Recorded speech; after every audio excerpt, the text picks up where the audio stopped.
வாரத்தின் முதல் நாள் காலை வேளையிலே பிதாவாகிய தேவனை ஆவியோடும் சத்தியத்தோடும் தொழுது கொள்ளும்படியாக கூடியிருக்கிற உங்கள் யாவருக்கும், இந்த தொழில்நுட்பத்தின் வாயிலாக கர்த்தருடைய வார்த்தைகளை கேட்கின்ற உங்கள் யாவருக்கும் கர்த்தருடைய நாமத்தினாலே அடியேன் இந்த காலையிலே வாழ்த்துக்களையும் சோத்திரங்களையும் சொல்லிக் கொள்கிறேன். சற்று முன்பு நீதிமொழிகள் 13ஆம் அதிகாரம் வசனம் 20 நாம் வாசி கேட்டோம். இந்த நாளிலே நாம் கற்றுக்கொள்ளக்கூடிய நம்முடைய பாடமானது, கர்த்தருடைய பிள்ளைகளுக்கு ஞானிகளோடு கூட தோழமை சிநேகம் இருக்குமானால் அந்த தோழமை நம்மை சோர்வடைய பண்ணாமல் நம்மை பலப்படுத்துவதற்கு ஏதுவானதாக இருக்கும் என்பதை குறித்து நாம் கவனிக்க இருக்கின்றோம். அதே நேரத்தில் கர்த்தருடைய பிள்ளைகளுக்கு மூடரோடு கூட புத்தியீனமான மனுஷர்களோடு கூட தோழமை இருக்குமானால் அந்த தோழமை முடிவிலே நம்மை எவ்விதமாக நாசமாக்கும் என்பதற்கு தொடர்பான சில உதாரணங்களை நாம் கவனிக்க இருக்கின்றோம். நீதிமொழிகள் 13ஆம் அதிகாரம் 20ஆம் வசனத்தை நாம் கவனிக்கும் போது, ஞானிகளோடு சஞ்சரிக்கிறவன் ஞானம் அடைவான், மூடருக்கு தோழனோ நாசம் அடைவான். பாருங்க, அந்த சஞ்சரிக்கிறவன்ற வார்த்தைக்கான மெய்பொருள் அர்த்தம் சேர்ந்து நடப்பது. பாருங்க, வேத வாக்கியங்களை நாம் தனிப்பட்ட முறையில் வாசிக்கும் போது எது தீமை எது பொல்லாத காரியங்கள் என்பதை நாம் வாசித்து அறிந்து கொள்ளக்கூடும். வேத வாக்கியங்கள் நமக்கு போதிக்கப்படும் போது நாம் கவனமாக செவி கொடுப்போமானால் எப்படிப்பட்ட தீமையான காரியங்களிலிருந்து நாம் நம்மை பாதுகாத்துக் கொள்வது என்பது குறித்த போதகங்களையும் நாம் கவனித்து அறிந்து கொள்ள முடியும். அதே நேரத்தில் நாம் ஞானமுள்ள சகோதரர்களோடு கூட சேர்ந்து நடப்போமானால், ஞானமுள்ள சகோதரர்களோடு கூட நமக்கு தோழமை இருக்குமானால், பாருங்க, தீமையான காரியங்களிலிருந்து விலகி எவ்விதமாக நம்முடைய ஆத்மாவை பாதுகாப்பது என்கிற காரியத்தை அவங்களிடத்துலேருந்து நம்ம கற்றுக்கலாம். தொடர்ந்து சில ஞானமான காரியங்களை அவங்களிடத்துலேருந்து நம்ம கற்றுக்கொள்ள முடியும். ஆனால் மூடரோடு கூட நம்ம தோழமை கொண்டு அவங்களோடு கூட சேர்ந்து நடந்தோம்னு சொன்னால் நம்ம என்ன அவங்களிடத்திலிருந்து கற்றுக்கிறது? நீதிமொழியில் 1ஆம் அதிகாரம் 7ஆம் வசனத்தை நாம் யாவரும் அறிந்திருக்கின்றோம். மூடர் ஞானத்தையும் போதகத்தையும் அசட்டை பண்ணுகிறாங்க நம்ம வாசிக்கிறோம். அப்ப எது தீமை, அந்த தீமையான காரியங்களிலிருந்து எவ்விதமாக விலகுவது என்கிற அந்த கவனமே மூடனுக்கு இருக்காது. அப்ப எது தீமை, அந்த தீமையான காரியங்களிலிருந்து எப்படி விலகுவது அப்படிங்கிற போதிக்கப்பட்டாலும் அந்த போதகத்தை குறித்து அவன் அசட்டை பண்ணுவான்.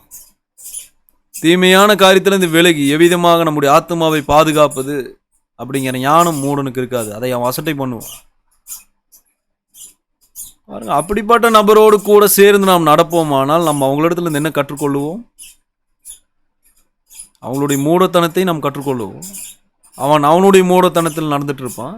அவனிடமிருந்து கற்றுக்கொண்ட மூடத்தனத்தில் நாமும் நடப்போம். முடிவில் என்ன சம்பவிக்கும்? பாருங்க, நாசம் அடைவோன்ற. ஆனால் நாம் ஞானமுள்ள சகோதரர்களோடு கூட சேர்ந்து நடப்போமானால், அவளோடு கூட நமக்கு தோழமை இருக்குமானால் நாம் ஞானம் அடைவோம். பாருங்க, நாம் தோழமை கொள்வதே தவறு இல்லை. நாம் யாரோடு கூட தோழமை கொள்கிறோம் என்பதை பொறுத்து தான் அது தவறா இல்லை சரியானதான்றது தீர்மானிக்கப்படுது இல்லையா? தோழமை கொள்வதே தவறு அப்படின்னு சொல்லியிருந்தா 1 சாமுவேலில் உடனடியாக தேவன் அப்பவே தாவீதை விசாரிச்சிருப்பார். பாருங்க, தாவீதுக்கு யோனத்தானோடு கூட தோழமை இருந்தது. அந்த சிநேகம், அந்த தோழமை விசேஷித்த ஒரு தோழமையாக இருந்ததுன்றதை நம்ம கவனிப்போம். 2 சாமுவேல் 1ஆம் அதிகாரம் 26 நம்ம கவனிக்கும் போது,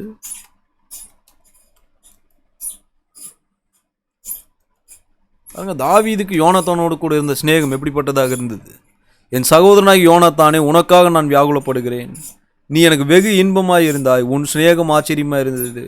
ஸ்திரீகளின் சிநேகத்தை பார்க்கலும் அதிகமாக இருந்தது. யோனாத்தானுக்கு தாவீதோடு கூட இருந்த சிநேகத்தை குறித்து தாவீதே விவரிக்கிறார். 26 தாவீது எப்படி அழைக்கிறார்? என் சகோதரனாக யோனாத்தானேன்னு கூப்பிட்டு உடனே சொல்றாரு, நீ எனக்கு வெகு இன்பமாய் இருந்தாய். தன்னுடைய சிநேகிதன் தனக்கு இன்பமா இருந்தது நல்ல விஷயம்தான் இல்லையா? அந்த சிநேகத்தை குறித்து தாவீது எப்படி விவரிக்கிறார்? உன் சிநேகம் ஆச்சரியமா இருந்தது என்றார். ஸ்திரீகளின் சிநேகத்தை பார்க்கல அதிகமா இருந்தது. யோனாத்தானுடைய தகப்பன் தான் சவுல். சவுளுடைய குறிக்கோள் என்னவா இருந்திருக்குது? 1 சாமுவேல் முழுவதும் நம்ம கவனிச்சோம்னா, எப்படியாவது தாவீதை வீழ்த்திடணும். அதுதான் சவுளுடைய குறிக்கோள். தாவீது எப்படியாவது கொண்டு போடணும்னு சொல்லிதான் தாவீது தொடர்ந்து சவுல் முயற்சி செஞ்சுட்டு இருக்கிறார். ஆனா தாவீதுக்கு சத்ருவா இருந்த சவுளுடைய குமாரன் யோனாத்தானுக்கு தாவீதோடு கூட என்ன இருந்திருக்குது? சிநேகம். அந்த சிநேகம் எப்படிப்பட்டதா இருந்தது என்றார்? அது ஆச்சரியமான சிநேகம் என்றார். ஸ்திரீகளின் சிநேகத்தை பார்க்கல அதிகமானது என்றார். 1 சாமுவேல் 20ஆம் அதிகாரம் 27 நம்ம கவனிச்சோம்னா, தாவீதை கொண்டு போடுறதா சவுளுடைய குறிக்கோள். ஆனால் சவுலுடைய சொந்த குமாரன் யோனாத்தான் தாவீது மேல் இருந்த ஸ்நேகத்தினால தாவீதை தொடர்ந்து தன் தகப்பன் சவுல் கைக்கு தப்பிச்சுட்டே வர்றாரு. தாவீதை சவுலுடைய அந்த கையிலிருந்து பாதுகாக்கிறது தான் யோனாத்தானுடைய வேலையாக இருந்திருக்குது. 1 சாமுவேல் 20ஆம் அதிகாரம் 27 நாம் கவனிக்கிறோம். அமாவாசைக்கு மறுநாளிலும் தாவீது இருக்கும் இடம் காலியாக இருந்தது. அப்பொழுது சவுல் ஈசாயின் மகன் நேற்றும் இன்றும் போஜனத்துக்கு வராதே போனது என்ன என்று தன் குமாரனாகிய யோனாத்தானை கேட்டான். யோனாத்தான் சவுலுக்கு பிரதியுத்தரமாக, பெத்லகேம் மட்டும் போக தாவீதின் இடத்தில் வருந்தி கேட்டு, அங்கே நான் போக வேண்டும், எங்கள் குடும்பத்தார் ஊரிலே பலியிட போகிறார்கள், என் தமையன் என்னை வரும்படி கட்டளையிட்டார், உம்முடைய கண்களில் எனக்கு தயை கிடைத்ததானால் நான் என் சகோதரி பார்க்கிறதுக்கு போக எனக்கு உத்தரவு கொடும் என்றான். இதனாலே தான் அவன் ராஜாவின் பந்திக்கு வரவில்லை என்றான். அப்பொழுது சவுல் யோனாத்தான் மேல் கோபம் மூண்டவனாகி அவனை பார்த்து, ரெண்டவும் மாறுபாடுள்ளவனின் மகனே, நீ உனக்கு வெட்கமாகும், உன் தாயின் மானத்துக்கு வெட்கமாகும். ஈசாயின் மகனை தோழனாக தெரிந்து கொண்டிருக்கிறது நான் அறியேனோ? ஈசாயின் மகன் பூமியிலே உயிரோடு இருக்கும் நாளளவு நீயானாலும் உன் ராஜீபாரமானால் நிலைப்படுவதில்லை. இப்போதே அவனை அழிப்பித்து என்னிடத்தில் கொண்டு வா, அவன் சாக வேண்டும் என்றான். யோனாத்தான் தன் தகப்பனாகிய சவுலுக்கு பிரதியுத்தரமாக, அவன் ஏன் கொல்லப்பட வேண்டும், அவன் என்ன செய்தான் என்றான். அப்பொழுது சவுல் அவனை குத்தி போட அவன் மேல் ஈட்டி எறிந்தான். ஆகையால் தாவீதை கொன்று போட தன் தகப்பன் தீர்மானித்திருக்கிறான் என்பதை யோனாத்தான் அறிந்து கொண்டு கோபதாபமாய் பந்தி விட்டு எழுந்திருந்து போய் அமாவாசை ஆகிய மறுநாளின் அன்றைய தினம் போஜனம் பண்ணாதிருந்தான். தன் தகப்பன் தாவீது நிந்தித்து சொன்னது அவனுக்கு மனநோவாய் இருந்தது. பாருங்க, தன்னுடைய தகப்பனாகிய சவுல் தாவீதை கொண்டு போடும்படியான திட்டத்தில் இருக்கிறார். யோனாத்தான் என்ன செஞ்சுட்டு இருக்கிறார் இங்க பாருங்க. தாவீதை தப்பு வச்சு பாதுகாப்பு பண்ணி வச்சிருக்கிறார் யோனாத்தான். இங்க சவுல் வந்து கேட்கிறாரு, தாவீது எங்கன்னு கேட்கிறாரு யோனாத்தான்ட்டு. யோனாத்தான் சொல்றாரு, அவருடைய தகப்பன் வீட்டுக்கு போயிருக்கிறார். அவர் உடனடியாக சவுல் யோனாத்தான் இடத்துல எப்படி பேசுறாரு 30ஆம் வசனத்துல பாருங்க. சொந்த குமாரன் தான் யோனாத்தான். இப்ப யோனாத்தான் தாவீதை பாதுகாத்திருக்கிறான்னு தெரிஞ்ச உடனேயே சவுல் சொல்றாரு, நீ இரண்டாகவும் மாறுபாடுள்ளவனின் மகன், நீ உனக்கு வெக்கமாகும், உன் தாயின் மானத்துக்கு வெக்கமாகும். ஈசாயின் மகனை நீ தோழமா தெரிந்து கொண்டிருக்கிற. பாருங்க, ஈசாயின் மகன் தாவீதை யோனாத்தான் தோழனாக தெரிந்து கொண்ட அந்த விஷயமே சவுலுக்கு பிடிக்கல. பாருங்க, அந்த தோழனா நீ தெரிந்து கொண்டிருக்கிற அந்த விஷயம் உன் தாயின் மானத்துக்கு வெக்கமா இருக்குது, உனக்கு வெக்கமா இருக்குது. அது தாவீதை குறித்து ரொம்ப தாழ்வா வந்து சவுல் யோசிச்சுட்டு இருக்கிறார். 31ஆவது வசனத்துல வந்து, ஈசாயின் மகன் பூமியின் மேல் உயிரோடு இருந்தார்னா உன்னோட ராஜ்யபாரம் நீயும் நிலை நிற்க முடியாது. அவன் உயிரோடு இருக்கிற நாள் வரைக்கும் அந்த நிலை நிற்காது. இப்பவே நீ அவனை அழைச்சி அனுப்பு, அவனை இங்கேயே கொன்னரலாம். அவன் செத்துட்டானா உன்னுடைய ராஜ்யபாரம் நிலை நிற்கும், நீயும் நிலை நிற்பாய். பாருங்க, தன்னுடைய ராஜ்யபாரம் நிலை நிற்கதும் தான் நிலை நிற்பதும் யோனாத்தானுக்கு ஒரு நன்மையா? ஆமா, அது ஒரு நல்ல விஷயம். அந்த நன்மை வரணும்னா தாவீதை காட்டி கொடுக்கணுன்ற சிச்சுவேஷன்ல அவர் இருக்கிறார். அப்ப தாவீதை அவர் காட்டி கொடுத்தாதான் அந்த நன்மை தனக்கு வரணும்னு சொன்னா, அந்த நன்மை எனக்கு வேணான்றார் யோனாத்தான். 32 சொல்றாரு, அவன் ஏன் கொல்லப்படணும்னு கேட்கிறாரு. அவன் என்ன செஞ்சான் பாருங்க. அப்ப தனக்கு நன்மை வருவதை பார்க்கலும் தன்னுடைய தகப்பனை பார்க்கலும் யோனாத்தானுக்கு எதுதான் மேன்மையா இருந்திருக்குது? தாவீதுடைய பாதுகாப்பு. அதற்கான காரணம் தாவீதின் மேல அவருக்கு இருந்த சிநேகம். பாருங்க, இது ஒரு நல்ல சிநேகம்.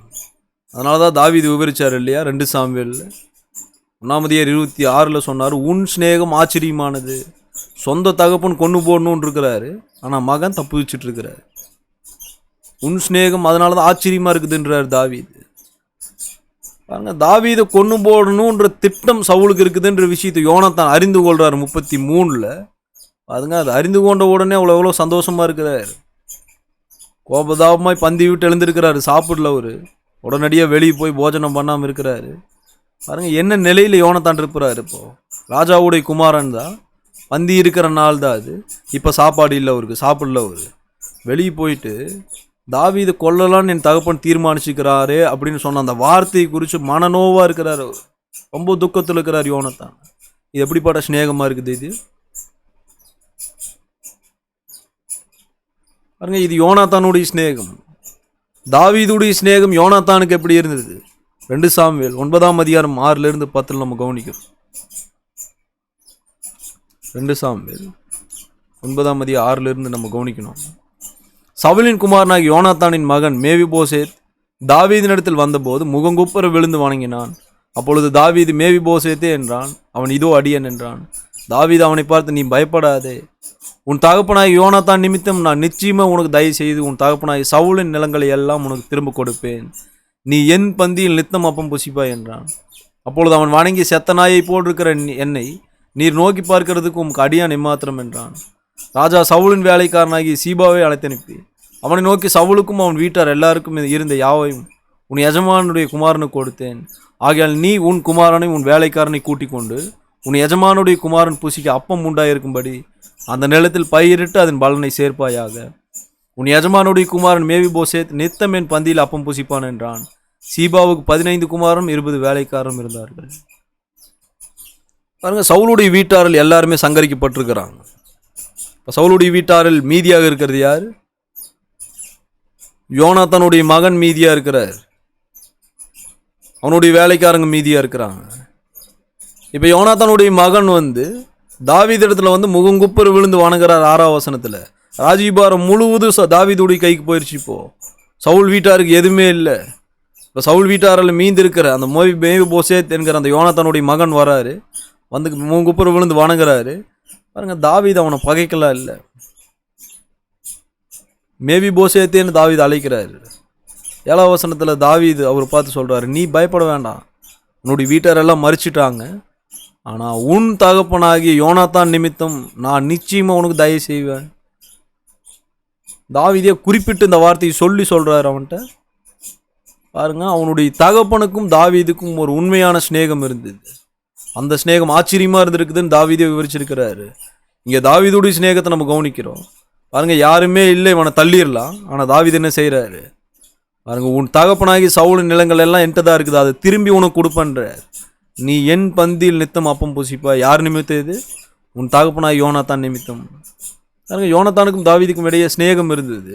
அந்த சிநேகத்தின் நிமித்தம் தாவீது என்ன செய்யறாரு, எதுவுமே இல்லாத பட்சத்திலும் பாருங்க அவனுடைய குமாரனுக்கு பாருங்க அவங்களுடைய எல்லாத்தையுமே திருப்பி கொடுத்துட்றான்றாரு.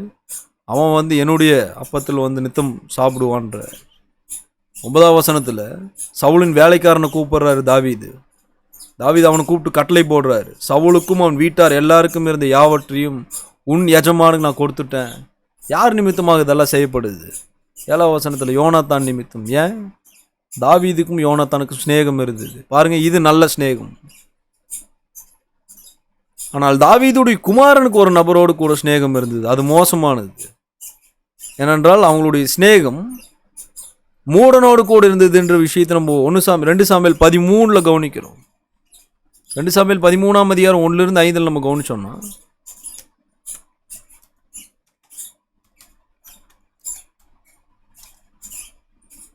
இதற்கு பின்பு தாவீதின் குமாரனாய் அப்சலோமுக்கு தாமார் என்னும் பேருள்ள சௌந்தரியமுள்ள ஒரு சகோதரி இருந்தாள்.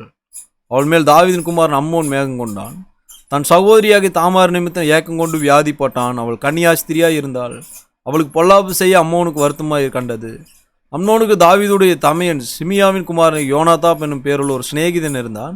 அந்த யோனாதாப் மகா தந்திரவாதி. இவனை பார்த்து, ராஜகுமாரனாகி நீ நாளுக்கு நாள் எதனாலே இப்படி மெலிந்து போகிறாய், எனக்கு சொல்ல மாட்டாயா என்றான்.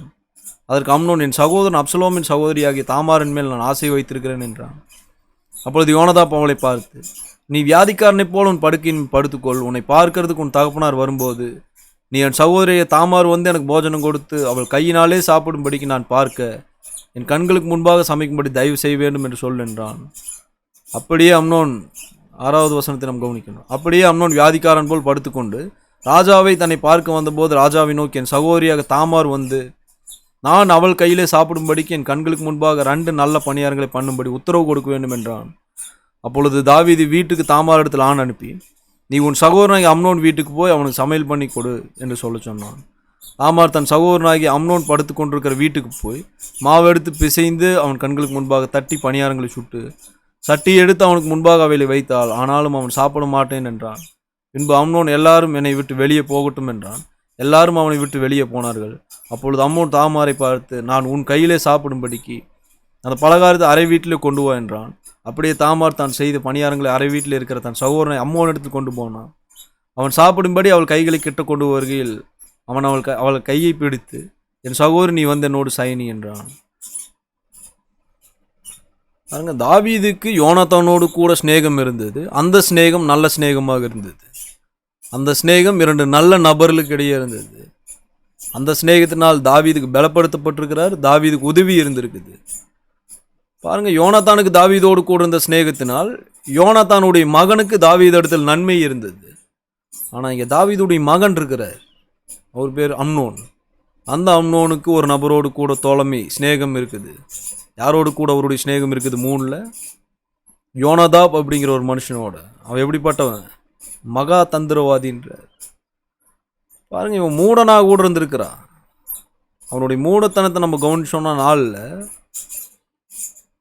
தாவீதுடைய குமாரன் அம்னோனுக்கு இருக்கிற ஒரு ஆசையே தப்பான ஒரு ஆசை. அது என்னன்னா, அவன் தன்னுடைய சகோதரி அவன் ஆசைப்பட்டுட்டு இருக்கிறான்.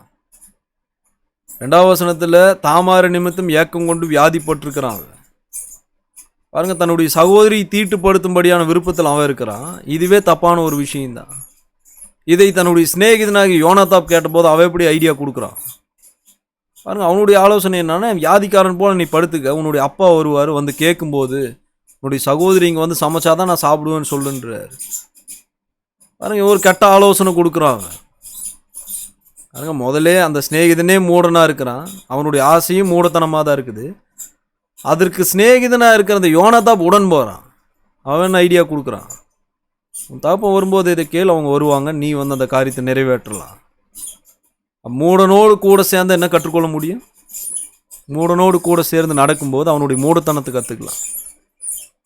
இந்த யோனதாப் என்ன கற்றுக் கொடுக்குறாரு இங்கே அம்னோனுக்கு? பாவம் எப்படி செய்யறதுன்றதை விரிவாக கற்றுக் கொடுக்குறாரு. தாவீதுடைய சிநேகிதன் யோனதான் தாவீதுக்கு என்ன கற்றுக் கொடுத்தார் பாருங்க, உதவி செய்யறது இல்லையா? தகப்பன் பகைச்சிட்டு இருக்கிறாரு, ஆனால் மகன் உதவி செஞ்சுட்டு இருக்கிறாரு. இதை பற்றி தாவீது என்ன நினைச்சிருப்பாரு? தாவீதுடைய குமாரனுக்கு இருந்த சிநேகம் எப்படிப்பட்டது பாருங்க. நம் சரியான நபர்களோடு கூட நம்முடைய தோழமை வைக்கணும். தாவீதுடைய குமாரன் நீங்கள் சரியான ஒரு நபரோடு கூட தோழமை வைக்கல. அவனுடைய தோழமை ஒரு தவறான நபரோடு இருந்தது. அந்த தோழமையினால் அவன் ஒரு பாவமும் செஞ்சிருக்கிறான். தன்னுடைய சகோதரி தீட்டுப்படுத்திட்டான். இது நிமித்தமாக தன்னுடைய தகப்பன் ரொம்ப கோபத்தில் இருக்கிறார். நீங்கள் கீழே வாசிங்கன்னா 11ஆம் வசனத்தில், அவன் சாப்பிடும்படிக்கு அவள் கைகளை கிட்ட கொண்டு வருகையில் அவன் அவளை பிடித்து அவளை பார்த்து, என் சகோதரி நீ என்னோட சாயினி. இது பாவம் செஞ்சுட்டாங்க. அவன் பாருங்க, பாவம் செஞ்சது நிமித்தமாக 21 தாவீது எப்படி இருக்கிறார்? இப்போ தாவீது ராஜா அந்த செய்தியெல்லாம் கேள்விப்பட்ட போது வெகு கோபமா எரிந்தான். பாருங்க, வெகு கோபமா இருந்தான் இல்லை எரிந்தான்றார். கீழே நீங்கள் படிச்சுட்டு வந்தீங்கன்னா பாருங்க, அப்சலோமுடைய சகோதரி தன்னுடைய சகோதரனாகி அம்னோன் இந்த தீட்டுப்படுத்த நிமித்தமாக அப்சலோம் தன் வேலைக்காரன் மூலமாக இந்த அம்னோனை கொண்டு போடுறார். இப்போ தவறான ஒரு நபரோடு கூட தோழமை வைத்து தவறான ஒரு காரியத்தை செஞ்ச போது இந்த அம்னோனுக்கு என்ன சம்பவிச்சுது? முடிவில் அது அவனுக்கு மோசமாக தான் போச்சு. அவன் மறிச்சிட்டான் இல்லையா? ஆனால் தாவீது சரியான ஒரு நபரோடு கூட தோழமை வைத்து சரியாக இருந்தபோது தாவீதுக்கு என்ன கிடைச்சது? தாவீது பாதுகாப்பாக இருந்தார். தாவீதுடைய கைக்கு முழு ராஜ்யபாரத்தை கர்த்தர் கொண்டு போய் கொடுத்தார். யோபு 2ஆம் அதிகாரம் வசனம் 11-13 பாருங்க, யோபுவின் நண்பர்களை போல நபர்களோடு கூட நம்ம தோழமை வைக்கக்கூடாது. அவங்க தூக்கத்தில் யோபு குறித்து துக்கத்தோடு இருந்தாங்க. யோபு மேலே இருந்த சிநேகத்தினால் யோபுவுக்கு அந்த நிலையை பார்த்து அவங்க பரிதபிச்சாங்க. ஆனால் படிப்படியாக பிற்பாடு அவங்க யோபுவையே பகைக்க முயற்சிச்சாங்க. கடைசியில் நம்ம பார்ப்போம், யோபுவையே அவங்க குற்றப்படுத்திட்டு இருக்கிறாங்க. யோபு 2ஆம் அதிகாரம் 11 நாம் கவனிக்கின்றோம். யோபினுடைய 3 சிநேகிதராகி தோமானியனான எலிப்பாசும், சூகியனான பில்தாத்தும், நாகமாத்தியனான சோப்பாரும் யோபுக்கு நேரிட்ட தீமையில் யாவையும் கேள்விப்பட்ட போது அவனுக்காக பரிதபிக்கவும் அவனுக்கு ஆறுதல் சொல்லவும் ஒருவரோடு ஒருவர் யோசனை பண்ணி கொண்டு அவரவர் தங்கள் ஸ்தலங்களிலிருந்து வந்தார்கள். அவர் தூரத்திலே வருகையில் தங்கள் கண்களை ஏறெடுத்து பார்த்தபோது அவனை உருத்தெரியாமல் சத்தமிட்டு அழுது அவரவர் தங்கள் சால்வி கிழித்து வானத்தை பார்த்து தங்கள் தலைகள் மேல் புழுதியை தூற்றிக்கொண்டு அவன் துக்கம் மகா கோடி துக்கம் என்று கண்டு ஒருவரும் அவனோடு ஒரு வார்த்தையும் பேசாமல் இரவு பகல் 7 நாள் அவனோடு கூட தரையில் உட்கார்ந்தார்கள். பாருங்க, இதுக்கு முன்னால் யோபுவுக்கு சோதனை இருக்குது. இப்போ யோபு உரு தெரியாத நிலையில் மாறி போயிருக்கிறார். அவருடைய சரீரம் முழுவதும் புண்ணா இருக்குது. இப்போ யோபுவுக்கு சிநேகிதராக இருக்கிற 3 பேர் வராங்க. அவங்க என்ன செய்கிறாங்க? பாருங்க, பரிதபிக்கிறாங்க அவங்க. ஆறுதல் சொல்ல ஒரு யோசனை பண்ணிட்டு தான் வர்றாங்க. யோபு பார்த்தபோது ரொம்ப துக்கத்தில் இருக்கிறாங்க அவங்க. அங்கே சால்வி கிழிச்சிக்கிறாங்க 12. வானத்தை பார்த்து தங்கள் தலைமையில் புழுதி தூத்திக்கிறாங்க. 13ஆம் வசனத்தில் அவன் துக்கம் மகா துக்கம் கலந்து பார்க்குறாங்க அவங்க. இந்த ஸ்நேகம் துவக்கத்தில் நல்லதாக தான் இருக்குது இல்லையா? ஆனால் பின்னால் நீங்கள் படிச்சீங்கன்னா அடுத்த அதிகாரத்தில் நம்ம கவனிக்கிறோம் யோபு. பாருங்க, இங்கிருந்து நம்ம கவனிச்சுட்டு வரும்போது 3ஆம் அதிகாரத்தில் 4ஆம் அதிகாரத்தில் கவனிக்கும்போது, நீ ஏதோ ஒரு தப்பு செஞ்சுட்டு அதனால தான் உனக்கு இப்படி வந்துருச்சுன்ட்டு யோபு அவங்க வந்து துக்கப்படுத்துறாங்க. இது எப்படிப்பட்ட ஒரு ஸ்நேகம்? யோபு 32ஆம் அதிகாரம் 3ஆம் வசனத்தில் நம்ம கவனிச்சோம்னா, யோபு 32ஆம் அதிகாரம் 3ஆம் வசனத்தில் பாருங்க, கொடுக்கத்தக்க மறுமொழி யோபின் 3 சிநேகிதருக்கும் அகப்படாதிருந்தும் அவர்கள் அவனை ஆகாதவன் என்று தீர்மானித்த நிமித்தம் அவர்கள் மேலும் அவனுக்கு கோபம் உண்டுது. பாருங்க, யோபுவின் நண்பர்கள் என்ன செஞ்சுட்டு இருக்கிறாங்க? யோபுவுக்கு இப்படிப்பட்ட காரியெல்லாம் சம்பவிச்சுதுன்னு பார்க்க வரும்போது துக்கத்தோடு தான் வராங்க. வந்ததுக்கப்புறம் யோபு வந்து நிந்திக்கிறாங்க. பாருங்க, நீ ஏதோ ஒன்று செஞ்சுட்டு அதனால தான் உனக்கு இது வந்துருச்சுன்ட்டு யோபு நிந்திக்கிறாங்க. இப்போ யோபு குற்றப்படுத்துறதுக்கு எந்த ஒரு காரியமே அவங்களுக்கு அகப்படலை. ஆனாலும் அவங்க என்ன செய்கிறாங்கன்னா, யோபு ஒரு தவறான நபர் அப்படின்னு அவங்க தீர்ப்பு செஞ்சுட்டாங்க. நீ ஏதோ ஒன்று செஞ்சுட்டு அதனால தான் உனக்கு இது வந்துருச்சுன்ட்டு அவங்க தீர்ப்பு செஞ்சுட்டாங்க. ஆனால் யோபு எப்படிப்பட்டவராக இருக்கிறார் பாருங்க. இவங்களுடைய சிநேகம் நல்லதா இல்லை? இந்த நபர் நல்ல நபர் இல்லை. யோபு எப்படிப்பட்டவராக இருக்கிறார்? யோபுடைய சிநேகம் எப்படிப்பட்டதாக இருக்குது? 32:22 நான் இச்சகம் பேச அறியேன், பேசினால் என்னை உண்டாக்கினவர் சீக்கிரமாய் என்னை எடுத்துக்கொள்ளுவார். யோபுடைய சிநேகம் எப்படிப்பட்டதாக இருக்குது? தன்னுடைய சிநேகிதர்கள் தன்னை பகைக்கிறாங்க, தன்னை நிந்திச்சு பேசுகிறாங்க. யோபுவுக்கு வந்து எனக்கு இச்சவு பேச தெரியாதுன்ற, பேசினா என்னை உண்டாக்குனவர் சீக்கிரமாக என்னை எடுத்துக்கொள்ளுவார். பாருங்க, பிற்பாடு நம்ம படித்தோம்னா யோபுவின் சிநேகிதரை கர்த்தர் வந்து அதட்டுறார். பாருங்க, அவங்களை கொண்டு போடலான்ற திட்டத்தில் கர்த்தர் இருக்கிறார். யோபு அவங்களுக்காக விண்ணப்பம் பண்ணுறாரு. நீங்கள் கவனிச்சு பார்க்கலாம் யோபு புத்தகத்தில். பாருங்க, ஒரு சரியான நபர்களோடு கூட நமக்கு தோழமை இருக்குமானால் நம்முடைய தோழமை சரியானதாக இருக்கும். அந்த தோழமை நம்மை பலப்படுத்தும். ஆனால் யோபுவின் நண்பர்கள் யோபுவோடு கூட தோழமையை கொண்டிருந்தாங்க. அந்த தோழமை யோபு பலப்படுத்தலை. யோபுவின் சூழ்நிலை மோசமாக போகுது. அந்த தோழமை யோபுவுக்கு தொடர்ந்து சோர்ந்து போக பண்ணுவதற்கு ஏதுவான வார்த்தைகளை தான் கொடுத்துட்டு வந்துச்சு. யோபுவின் நண்பர்கள் அப்படிப்பட்ட வார்த்தைகளை தான் யோபுவுக்கு கொண்டு வந்தாங்க. நீ ஏதோ ஒன்று செஞ்சுட்டு அதனால தான் உனக்கு இப்படி ஆயிடுச்சு. யோபுவின் நண்பர்கள் தவறானவங்களா இருந்திருக்கிறாங்களா? தாவீதோடு கூட தோழமை கொண்ட யோனாத்தானுடைய தோழமை தாவீதை பலப்படுத்துச்சு. அது ஒரு சரியான தோழமை, சரியான நபரோடு கூட அந்த தோழமை இருந்தது. தாவீதுடைய மகன் அம்னோனுக்கு இருந்த தோழமை தவறான ஒரு நபரோடு கூட இருந்தது. அந்த தோழமை அவனை மோசப்படுத்துச்சு. அந்த தோழமையின் பேச்சு கேட்டார். அவருடைய சொந்த சகோதரி அவர் வந்து தீட்டுப்படுத்தினார். கடைசியில் அவர் கொண்டு போடப்பட்டார்.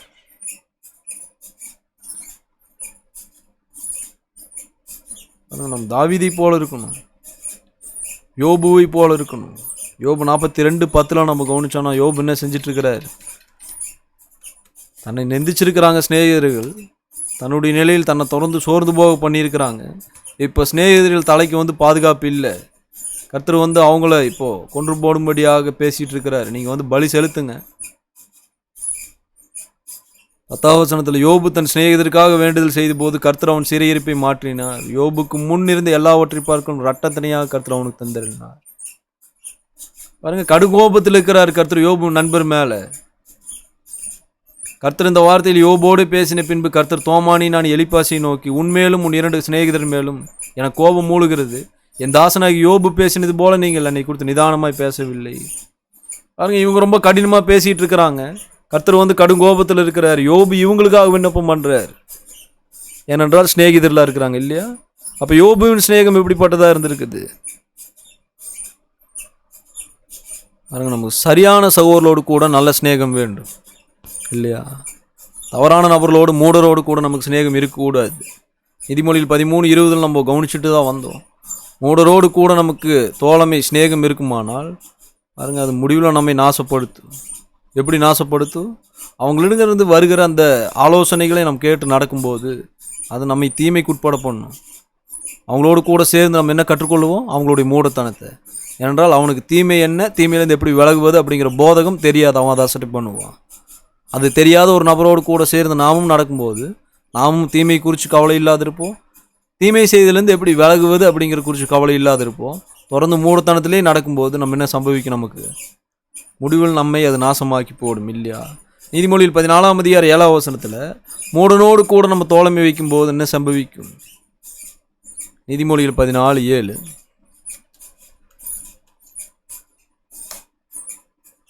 மூடனுடைய முகத்துக்கு விலகிப்போ, அறிவுள்ள உதடுகளை எங்கே காணாய். மூடன் இடத்துல என்ன அறிவுள்ள வார்த்தைகள் நமக்கு கிடைக்கும். அவனோடு கூட தோழமை வைத்து சேர்ந்து நடப்போமானால் பொல்லாப்பு செய்யும்படிக்கு நம்ம அவங்க ஒரு வேளை உற்சாகப்படுத்தலாம். தாவீதுடைய மகனை ஒருத்தன் உற்சாகப்படுத்தினா இல்லையா? பொல்லாப்பு அவனுடைய சகோதரியை தீட்டுப்படுத்தும்படி உற்சாகப்படுத்தினான். அதற்கான ஒரு ஆலோசனையை அவன் கொடுத்தான். மூடனோடு கூட நம்ம சேர்ந்து நடக்கும்போது அவனும் நமக்கு அந்த மாதிரி ஒரு ஆலோசனை தான் கொடுப்பான். அதனால தான் 7ஆம் வசனம் சொல்லுது, மூடனுடைய முகத்துக்கு விலகிரு. அவனிடத்துல அறிவு இருக்காது. அவனுடைய வாயிலிருந்து வர்றது தீமையாக தான் இருக்கும். அறிவு உள்ளது இருக்காது இல்லையா? நீதிமொழி 22:24 நம்ம கவனிக்கின்றோம்.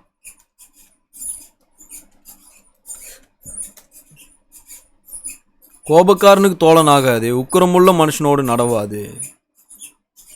கோபக்காரனோடு கூட தோழனாவதை பற்றி என்ன? மூடனோடு நம்ம தோழனானோன்னு சொன்னால் அதை நம்ம முடிவில் நாசப்படுத்திடுது.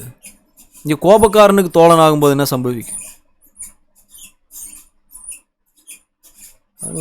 கோபக்காரனோடு கூட நம்முடைய தோழமை இருக்குமானால் அவன் என்ன செய்கிறானோ அதை தான் நம்மளும் கற்றுக்கொள்ள முடியும். யாக்கோபு 1ஆம் அதிகாரம் 20ஆம் வசனத்தில் மனுஷனுடைய கோபம் தேவனுடைய நீதியை நடப்பிக்காதுன்றார். கோபக்காரனோடு கூட சேர்ந்து அந்த கோபத்தை தான் நம்ம கற்றுக்குறோம். அந்த கோபம் நமக்கு இருந்ததுன்னா என்ன சம்பவிக்கும்? அது தேவனுடைய நீதியை நடப்பிக்காது. கோபத்தினால் நம்ம என்ன செய்வோன்ற விஷயத்தை நம்மளே அறியாமல் செஞ்சிட்ருப்போம். சவுல் யோனத்தான் மீது கோபப்பட்டு யோனத்தானை எப்படி அவர் கடிந்து கொண்டார்? ரெண்டகும் மாறுபாடு உள்ளவன் மகனேன்னார். உன் தாய்க்கு நீ வெக்கத்தை உண்டு பண்ணிட்ட, உனக்கு நீ வெக்கத்தை உண்டு பண்ணிட்ட. யோனத்தான் மேலே தான் சவுலுக்கு கோபம். ஆனால் அவர் மனைவியை திட்டுறாருங்க. ரெண்டகவும் மாறுபாடு உள்ளவனின் மகனேன்றார். அவருடைய மனைவி என்ன தப்பு செஞ்சாங்க இல்லையா? கோபக்காரனோடு கூட சேர்ந்து நம்ம இருக்கும்போது அவனோடத்துல அந்த கோபத்தை தான் கற்றுக்குவோம். அது தேவனுடைய நீதி நடப்பிக்காது. யாக்கோபு 4ஆம் அதிகாரம் 4ஆம் வசனத்தில் உலகத்தோடு கூட நம்முடைய சிநேகம் இருக்கக்கூடாது, கோபக்காரனோடு நம்முடைய சிநேகம் இருக்கக்கூடாது, மூடனோடு கூட நம்முடைய சிநேகம் இருக்கக்கூடாது, சரியான சகோதரர்களோடு கூட ஞானமுள்ள சகோதரர்களோடு கூட நம்முடைய சிநேகம் இருக்கணும். அதுதான் நம்மை பலப்படுத்தும், அதுதான் நமக்கு பாதுகாப்பானதாகவும் இருக்கு இல்லையா? சங்கீதம் 119ஆம் அதிகாரம் 63ஆம் வசனத்தை நாம் கவனிக்கும் போது தாவீது தன்னுடைய தோழமை யாரோடு கூட இருக்கணும்னு விரும்பினார். சங்கீதம் 119:63.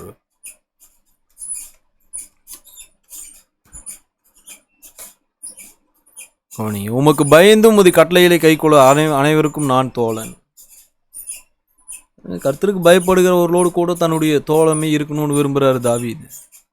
கர்த்தருடைய கட்டளைகளை கை கொள்ளுவர்களோடு கூட தன்னுடைய தோழமை இருக்கணுன்றார். கர்த்தருக்கு பயப்படுதல்னா தீமை வெறுப்பு, நன்மை செய்வது. கர்த்தருடைய கட்டளையில் கீழ்ப்படிந்து நடப்பது அப்படின்னா என்னன்றதை நம்ம அறிஞ்சிருக்கிறோம். அப்படிப்பட்ட நபர்கள் தான் ஞானம் உள்ளவர்கள். அவங்களோடு கூட நம்முடைய தோழமை இருக்குமானால் பாருங்க, அது நமக்கு உற்சாகமாகவும் உதவிகரமாகவும் இருக்கும். அவங்க நம்மை சோர்ந்து போக பண்ணும்படி எதுவும் செய்ய மாட்டாங்க. 2 சாமுவேல் 13ஆம் அதிகாரம் 3-22 நம்ம கவனித்தோம். அம்னோனுடைய தோழமையின் விளைவு அவனை மோசப்படுத்திச்சு, அவன் மரிச்சு போனான். 2 நாளாகும் 19ஆம் அதிகாரத்தில் நீங்கள் கவனிச்சிங்கன்னா யோசபாத் ராஜாவுக்கு ஆகாப் ராஜாவோடு கூட தோழமை இருந்தது. அங்கே கர்த்தர் அவரை பார்த்து கேட்டார், கர்த்தரை பகைக்கிறவர்களை நீ சிநேகிக்கலாமான்னு கேட்டார். யெகூ தீர்க்கதரிசி வசனம் 2 யாரை பற்றி பேசிகிட்டு இருக்கிறாரு நீங்கள் போய் படிச்சு பாருங்கள். 2 நாளாகும் 19. யோசபாத் ராஜா ஆகாப்போடு கூட தோழமை வச்சிருக்கிறாரு. அந்த ஆகாப்பை கர்த்தருக்கு பிரியமானவன் இல்லை, கர்த்தர் அவனை பகைச்சிட்டு இருக்கிறார். கர்த்தரை அப்படிப்பட்ட நபரோடு கூட அவன் தோழமை வைத்த போது யோசபாத் ராஜாவின் முடிவு எப்படி இருந்தது பாருங்க. யுத்தத்தில் ஏமாத்தி போய் இவன் தப்பிச்சுக்கிட்டான். யோசபாத் ராஜா அவன் மாட்டி விட பார்த்தான். ஆகாப் கர்த்தருடைய உதவியால் அங்கிருந்து அவர் தப்பிக்கொண்டார் தான்.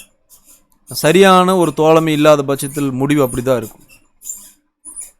நம்முடைய தோழமை யாரோடு கூட இருக்க போகுது? நீதிமொழியில் 14:7 மூடனோடு நம்முடைய தோழமை இருக்கக்கூடாது. நீதிமொழிகள் 12:24 கோபக்காரனோடு நம்முடைய தோழமை இருக்கக்கூடாது. அவனோடு கூட நம்முடைய தோழமை இருந்தால் அவனோடு கூட சேர்ந்து நம்ம கோபப்படுவோம், தேவனுடைய நீதி செய்ய மாட்டோம். யாக்கோபு 4:4 உலகத்தாரோடு கூட நம்முடைய தோழமை இருக்கக்கூடாது. 2 சாமுவேல் 22 கவனிச்சோம். 2 அதிகாரத்தில் கவனிச்சோம். துஷ்ட நபர்களோடு நம்முடைய தோழமை இருக்குமானால் பாருங்க, முடிவில் அவர்களுடைய ஆலோசனை கேட்டு நம்ம விழுந்து போவோம். நம்முடைய தோழமை யாரோடு கூட தான் இருக்கணும்? ஞானமுள்ள சகோதரர்களோடு, சரியான சகோதரர்களோடு இருக்கணும். அவங்களோடு கூட நமக்கு தோழமை இருக்குமானால் பாருங்க, நாம் துக்கத்தில் இருக்கும்போது, நாம் சோர்வாக இருக்கும்போது அவங்க நம்மை பலப்படுத்துவாங்க. அந்த தோழமை நமக்கு உதவிகரமானதாகவும் இருக்கும். உங்களுடைய பொறுமையான கவனத்துக்கு நன்றி. கர்த்தருக்கு சித்தமான இந்த பாடத்தின் தொடர்ச்சியை நாம் மீண்டுமாக கவனிக்க முயற்சிப்போம்.